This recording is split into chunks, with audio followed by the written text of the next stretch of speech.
Okay, so this is the virtual lecture for the topic of illicit drugs and how that plays out in the media. So, um, in terms of content for this topic, you're going to see a ton of content on there. Um, One of the pieces, and thanks for those who gave feedback. It was helpful. One of the pieces of feedback I got from some students was there's way too much material. Other students said this is just what I wanted. So we're kind of middle ground, I think. And as I'll put all that stuff up there, and I'll give you some sense of what's optional, what you can skim, and what's sort of mandatory viewing and reading. So uh, most of you, I think, had me for Intro to Crim, if I remember right. So if you were there on Reefer Madness Day, you've already seen it. So the stuff on weed, and there's a really cool article on glue stiffing. So back in the, I think it was 1950s, it starts with like one kid accidentally getting high on airplane glue working in his basement, and how the media and police got so wound up in that they essentially created use by other kids. So it's a cool, fairly short article. Um, and the other thing under there is the stuff on Reefer Madness and Harry Anslinger, which I'll talk a bit about here. And finally, there's a Jon Stewart clip. It's like a 5-minute clip. It's funny comparing alcohol to marijuana. In terms of what you're going to need for the assignment, you can skim the Crack Myths article. It's a good article, and you might use it for talking about, I lost my train of thought, talking about drug panics in general. But at least look over there's a part of the article where they talk about the various crack myths. And then the other article that talks about little Jimmy at the start. And in terms of methamphetamine to watch, and again, if you're interested in crime, you watched it, it's worth sort of watching again, at least skimming through it. The PBS Frontline on methamphetamine that I think originally aired in 2006. Um, and then the critique of that program, and then the news coverage from the Oregonian that was based on in this Valdez article. So we're watching this, so pay attention to the tone, the dramatic music, the use of language, and so on and so forth. In case I forget to say this or remind myself that, in no part of this am I saying that, I support illicit drug use or that it's a good idea. So I think you can sort of talk about drug use in a sensible way, in a pragmatic way. You can recognize the hyperbole in the media without necessarily condoning drug use. So that's kind of my aim. All right, so that's the context. The other on methamphetamine is an article by Rob Widener. It should be on here under Skim. Um, and again, he talks about drug panics, and the article is an analysis of newspapers and how they covered methamphetamine. So it ties drug use into the new stuff we talked about earlier. All right, so if you think about humans' use of drugs, one of the things you find out when you do a little bit of historical research is that pretty much as far back as we can dig archaeologically or anthropologically, you find out humans are figuring out ways to get high or stoned or whatever you want to call it. Um, people figured out and drank alcohol during the Stone Age. That you had native tribes chewing coca leaves since before the Incas. So as far as we can figure out, humans have always figured out ways to alter their mind using substances. Culturally, most cultures tend to distinguish between sort of good drugs and bad drugs. What drugs are acceptable to use, what drugs aren't acceptable to use. Um, and one of the points is it's not always based on harm. As I mentioned, there's a great, the Toker and Hooch is a reference to a bad 80s movie called Turner and Hooch. But that's the Jon Stewart clip. So he does a good job sort of thinking about how the media covers alcohol versus marijuana use. In the U.S. until the 1900s, drugs that we now consider illicit were perfectly legal. So you had morphine drops if your kid was teething and crying. You had sort of mother's helper general tonics. You had wine made out of cocaine or laced with cocaine toothache drops. Um, Famously, Winston Churchill in England used a cocaine solution and drank it. And again, up until the 1900s, it was socially acceptable. And so, in part, this changed for, the medical community. Basically started to say, look, a lot of this stuff is addictive. It's causing harm to people, and we should think about restricting it. But the sort of dark side to this is this idea of drug panics. And so, changes. The problem with having fancy PowerPoint slides is that it screws up all the tables. So,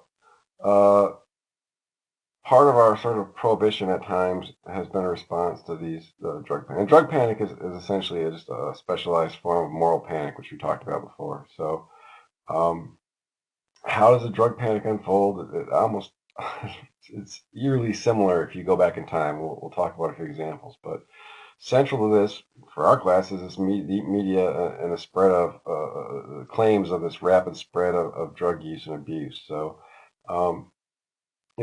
for some drug panics, it was related to an increase or uptick in use. Other times, it's not. So the crack cocaine media panic that we had actually was happening after the start of the decline in the use of crack cocaine. So the media coverage made it seem like it was sort of really roaring and increasing at a time when it was actually going down.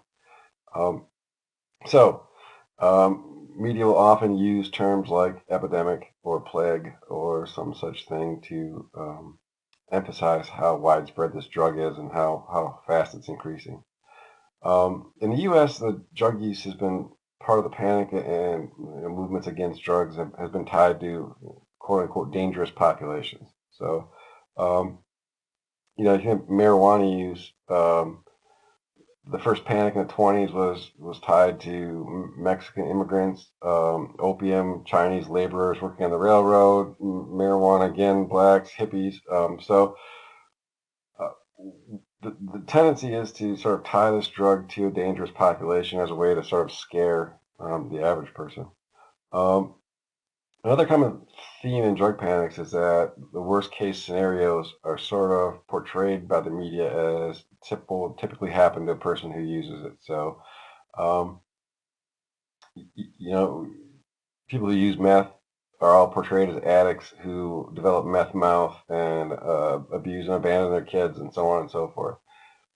And again, I'm not recommending using hardcore drugs, but the evidence suggests that majority or more of people that use drugs like that do so without becoming addicts and having all those horrible things happen. Part of that sort of worst case scenario stuff is sort of portraying that particular drug as the cause of all social ills. So when you watch the PBS Frontline on meth, what is it linked to? It's linked to poverty and child abuse and criminal behavior like burglary and theft and so on and so forth. The drug, the sort of last component is that the drug is always portrayed as extremely addictive. So, that goes back to, one puff and you're hooked marijuana propaganda to methamphetamine in the PBS. They talk about how addictive it is. Look at the media, the linking between, the crack, when meth gained a lot of traction in the media, there was literally stuff that said meth is the new crack or meth is supercharged crack or stuff like that. The sort of scary part about drug panics is that it always seems more plausible when it's happening, and only when you look back do you see sort of the exaggeration and the hyperbole, and some of that stuff's hard to see in real time. And that's the sort of the article about crack in the rearview mirror. Like once you get a certain amount of perspective and distance, it's easier to see what was real and what was hyped. So in terms of particular panics, one of our biggest panics in history was the panic about marijuana use. And a lot of it was driven by this guy named Harry Anslinger. I put the link. You can wiki up Anslinger. Very interesting guy. In case I forget to plug it later, there's a great book, I think it was 2 summers ago now, called Chasing the Scream. about the drug war and where it came from, and features Anslinger very prominently. He ran, so look at this, for 33 years he ran the Bureau of Narcotics. And prior to that, he was sort of the prohibition guy. Well, I guess this is the end of the prohibition. And so part of the issue is when alcohol is no longer illegal, and so-called hard drugs weren't very prevalent or widespread, what is the office going to do? So bureaucratically, the sort of campaign against marijuana was a win because the use rates were much higher. But if you look at what he did, he was very adept at using the media. He read the so-called Gore file on the radio about what presumably were real cases, but often were more fiction than fact. He published articles in the Hearst Yellow Journalist type of newspapers, the sensationalist newspapers. And he ruthlessly attacked anybody who tried to say, you're exaggerating, marijuana hasn't proven been addictive, that some of your claims are wildly inaccurate. He also very explicitly tied drug use to race. So just to give you, I think I pirated these from Wiki way back when, so I think these are on the Wiki page. But so a good Anslinger quote, there are 100,000 total marijuana smokers in the U.S., and most are Negroes, Hispanics, Filipinos, and entertainers. Their satanic music, jazz and swing, result from marijuana usage. The marijuana causes white women to seek sexual relations with Negroes, entertainers, and any others. So all of this stuff is sort of very explicitly littered with racial overtones. So as I said, in terms of the class, if you watch Reefer Madness, great. It's interesting stuff. You can see all the really clearly all the hyperbole and exaggeration. It's actually sort of rediscovered in the '60s during that kind of hippie era as a comedy that people watched it for how wildly exaggerated it was. Since Anslinger's day, we've had sort of boomerang panics in the '60s with the prevalence in that sort of hippie-ish era that more marijuana was recast as this dropout drug that caused all these students to drop out of college and twirl around in circles. And, in the '80s, it was cast as the gateway drug that, even though it may not be addictive, it causes people to seek out harder drugs that are addictive. And in the 2000s, it was sort of rebranded as the do-nothing drug that people just stay at home and eat Doritos. So marijuana is our sort of first good example of panics over a particular drug. Crack cocaine was one of our biggest panics over drug and sort of the longest reaching in terms of policy implications. So this was the heyday of this was actually during my high school and early college years. And so the Reineman and Duskin, I can't remember the name of the article, they talk about Reineman and Levine, I think. All these crack myths, that this belief that crack is like different and more addictive and worse than cocaine. There's a hint of truth in there that the rush is a bit more intense. It's a bit cheaper because it's powdered cocaine mixed with other ingredients and baked. But essentially, the active ingredient is still just cocaine. People have been freebasing, which is essentially smoking crack, for years. The sort of rebranding of it was more of a market innovation. And the other thing that was new was that it was being marketed and sold in the inner cities. Cocaine was the party drug of the '70s. The bankers and Wall Street executives and other folks were club drugs. So in the '80s, it became sort of prevalent in inner city America, and it led to this huge crackdown and a bunch of side effects from that. This idea that crack is sort of instantly and inevitably addicting. Recognize the same claims were made in any drug panic of marijuana. Before that, prior to Prohibition, it was made of alcohol. So the truth is that there's a lot of people that use crack cocaine and that use for a while and stop without much trouble. The truth is that it can be kind of a binge drug like alcohol, that it sort of interferes a lot with conventional life. If you know, it almost interferes too much for kind of mainstream conventional folks to use. It tends to be more seductive to people who had sort of given up and didn't care. Um, More importantly, most people who use crack don't use it regularly and don't really become addicted. The data suggests that 80 to 90 people, 80 to 90% of the people who use hadn't used the drug in the past year. So one of the ways we figure out sort of addictiveness is say, we ask people, have you ever used crack cocaine? And if they say yes, have you used it in the past year? And so there's a lot of people who say, I've used crack cocaine, but not in the last year. And those would be the people who aren't addicted. And you can do the same thing with meth. And again, not saying it's a great idea to use, but the tendency is to exaggerate the addictiveness. The idea that crack spread to all sectors, we're seeing the same argument. I've not seen the data on this. The same argument, though, with the way people talk about opium and heroin and prescriptions opiates right now. One of the hallmarks, and think of the media, what does the media like? The media likes emotional, visual material. And so part of the sort of linking that went on in the crack cocaine epidemic was these crack babies. You show wards of little children that were born addicted to crack cocaine.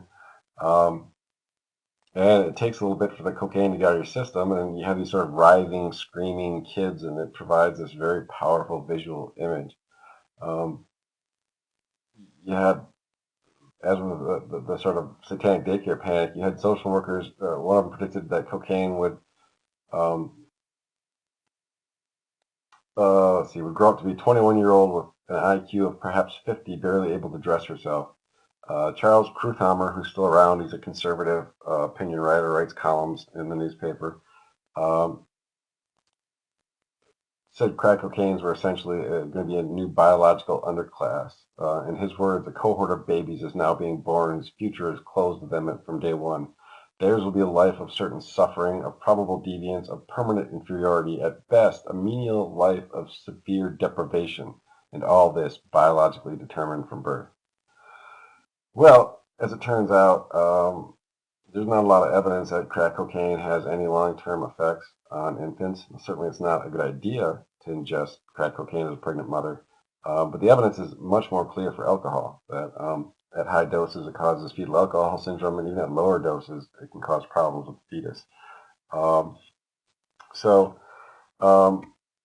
In terms of meth, watch the PBS or rewatch the PBS, and the PBS Frontline is based on a bunch of coverage, and they talk about it in the film, the coverage from the Oregonian newspaper. Obviously, this is sort of more newsy. It's a PBS film, but for PBS, it's pretty hype. There's a lot of hyperbole. There's a lot of exaggeration, the dun dun dun dun music, and the statements like it's the fastest growing drug problem in the country, and so on and so forth. And like other things, it's got the map of it spreading across the U.S. And make sure you read the Valdez article before you write the paper. So I would watch the movie, then read Valdez, and then write the paper. All right, our latest sort of epidemic that's drawing a bunch of media coverage is opioids. And we started out saying sometimes panics and scares can be based on a real increase in that particular drug use, sometimes not. All the data suggests that there is sort of a real thing underpinning this, that you can look at deaths, and this is data from emergency rooms, that deaths from opioids. You see the trend in the past 10, 15 years is that it's been going up fairly sizably, more than doubled since 2002. If you think about this relative to homicide, right, that our homicide rate is, our number of homicides that occur in the U.S. is somewhere between here and here. So currently opioid deaths, and as with meth, it's a fascinating story. You think about at least in terms of prescription drugs, which cause a fair number of these opioid overdose, that the pharmaceutical industry essentially promoted and marketed painkillers as safe, as not as addictive as past drugs, even though the ingredients were essentially the same and it was just addictive. So our reaction to the sort of most recent epidemic, our opioid epidemic, has been a lot different than our reaction to meth and certainly to crack cocaine, which we'll get to in a bit. But the current sort of argument is that we need more treatment, we need more education money. We've already started to pressure the medical industry to write fewer prescriptions, and they sort of cracked down on that. We've armed folks with Narcan to sort of deal with overdoses so that the people who overdose don't die.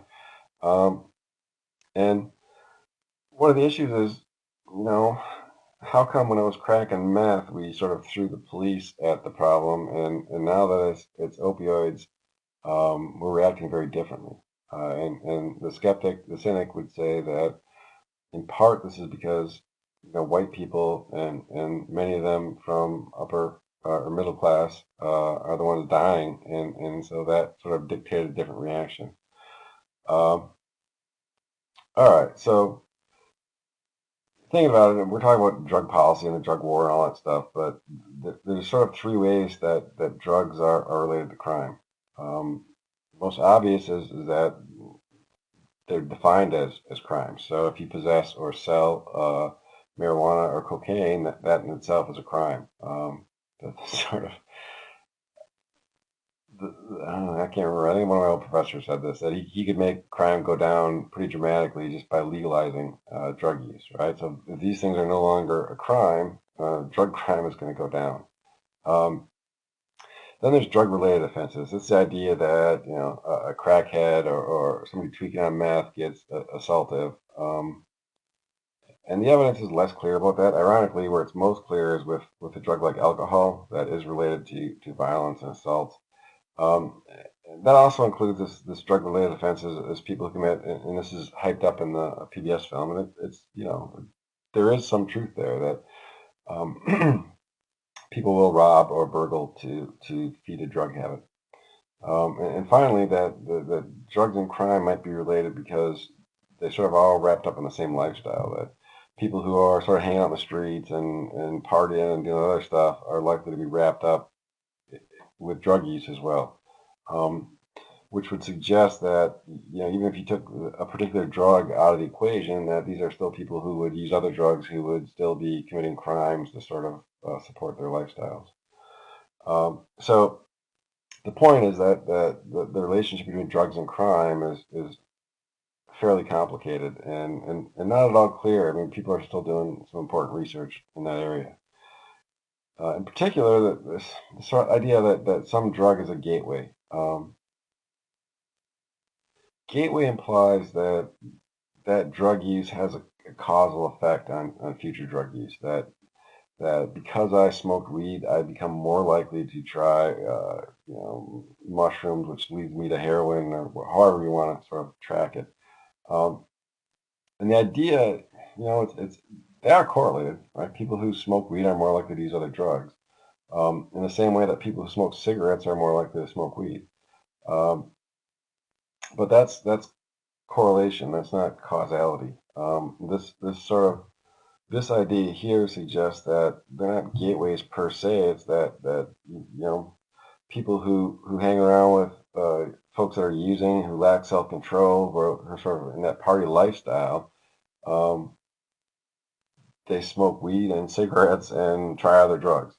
So if you took those other drugs out of the equation, again, the gateway theory would suggest that if people don't smoke marijuana, they're not going to go to other drugs. Whereas the other sort of theory suggests that that wouldn't have. Even without cigarettes, people would smoke weed. Without weed, people would sort of find other drugs. So the danger of sort of portraying something like marijuana as a gateway drug and as something with horrible effects is that the majority of kids end up experimenting, at least in a limited sense, with a drug like marijuana, and if they figure out they've been lied to, then all the other messages sort of fall on deaf ears.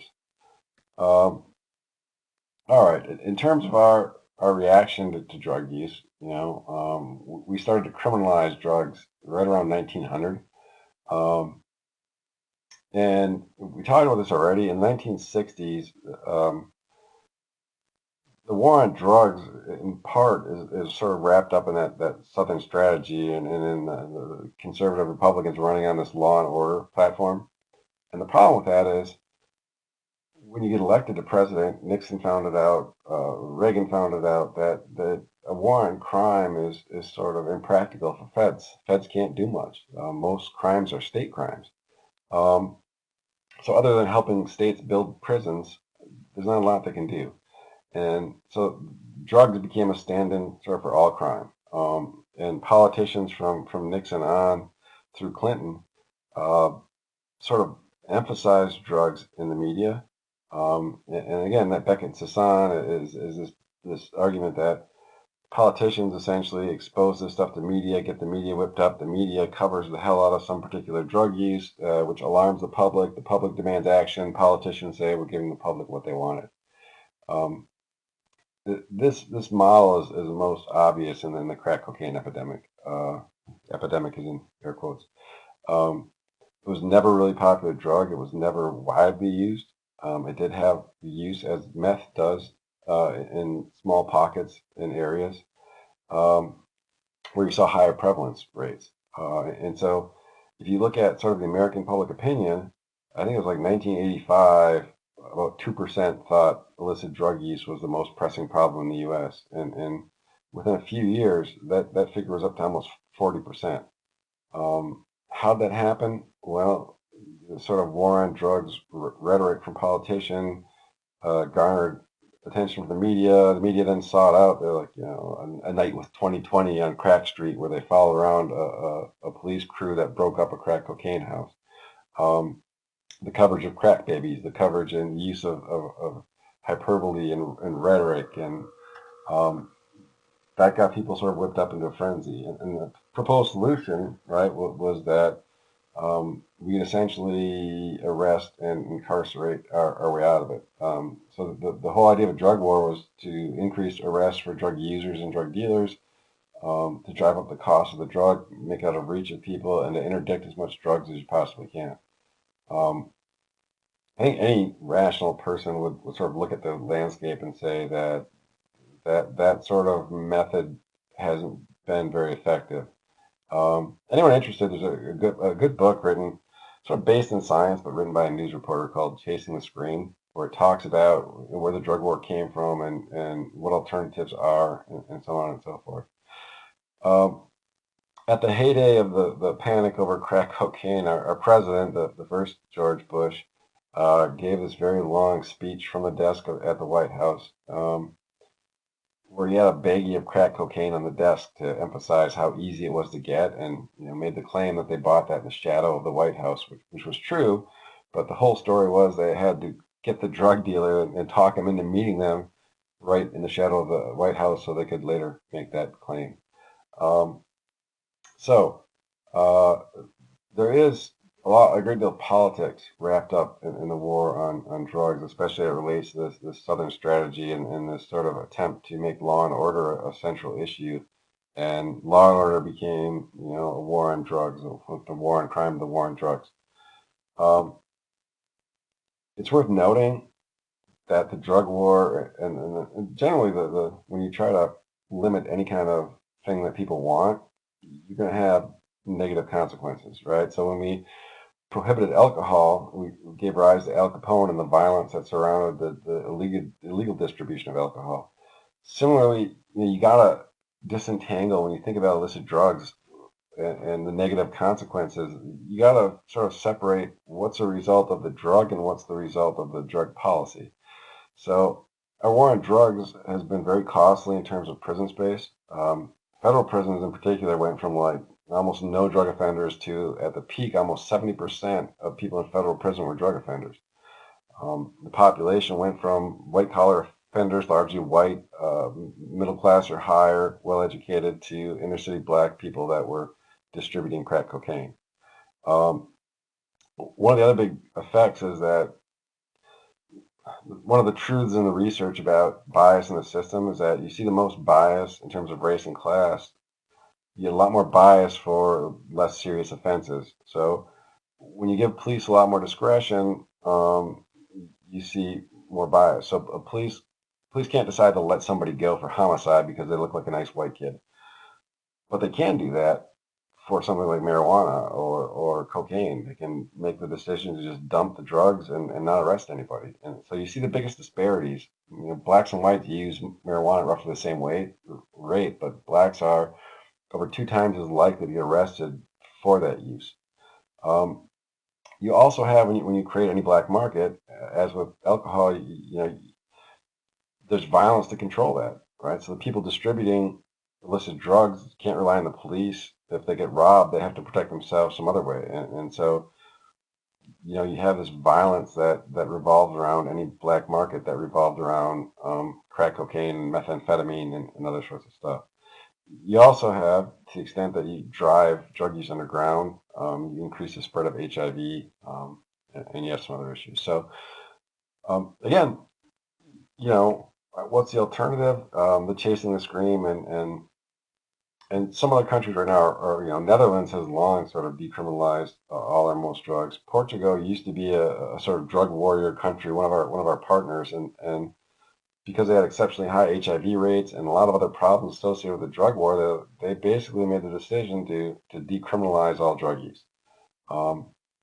And so it's been really interesting to watch, and you can wiki up or Google up Portugal drug use and see. But one of the really interesting findings was that over time, drug use, especially by younger kids, has declined, which most people expect if you legalize it, people are going to use more. And it turns out drug use probably waxes and wanes for other reasons, and that to the extent you decriminalize it, you take out that sort of rebel aspect of it. That drug users are more likely to be seen as sort of losers than rebels once drugs get legalized. Um, so we're seeing some of this in the U.S. In the sense that marijuana has been legalized for recreational use in a lot of states, and it seems to be spreading. But for the federal government, it's still a Schedule One drug. And this sort of creates problems. And one of the big problems that marijuana dispensaries out west are having is that they can't use the banking system because the banks fear federal intervention. The banks fear that the feds could come in and seize all the assets for supporting illicit drugs. And so what are you going to do? Well, you have to pay for everything with cash, and then what happens? You have dispensary operators that are getting robbed because all their business is a cash business. There is, and the book Chasing the Scream talks about this, there is sort of a moral cost when you legalize all these drugs. It's not going to be pretty. You're still going to have people using, you're going to still have problems associated with using. The issue is, you know, what's the cost and benefit of targeting drugs using the criminal justice system? There's sort of costs on both sides of it. So it is an interesting area. God, I feel like I kind of went through this at Mach 10. But I guess that's good enough for now.